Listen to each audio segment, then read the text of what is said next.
बंद रखना हिकमत है। कहते हैं कि किसी जगह पर बादशाह ने 3 बेगुनाह अफराद को सजाए मौत दी। बादशाह के हुक्म की तामील में उन तीनों को फांसी घाट पर ले जाया गया, जहां एक बहुत बड़ा लकड़ी का तख्ता था, जिसके साथ पत्थरों से बना एक मीनार, और मीनार पर एक बहुत बड़ा भारी पत्थर मजबूत रस्से से बंधा हुआ एक चरखे पर झूल रहा था। रिसे को एक तरफ से खींचकर जब छोड़ा जाता था तो दूसरी तरफ बंधा हुआ पत्थरा जोर से नीचे गिरता और नीचे आने वाली किसी भी चीज को कुचलकर रख देता था।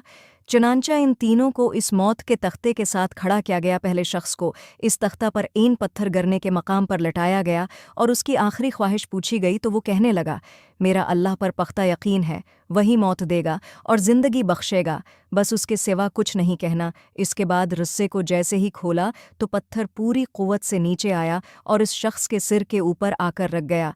ये देखकर सब हैरान रह गए और पख्ता यकीन की वजह से उसकी जान बच गई और रिस्सा वापस खींच लिया गया। इसके बाद दूसरे की बारी थी। इसको भी तख्तादार पर लिटाकर जब आखिरी ख्वाहिश पूछी गई तो वो कहने लगा, मैं हक और सच का नुमाइंदा हूँ और जीत हमेशा इंसाफ की होती है, यहाँ भी इंसाफ होगा।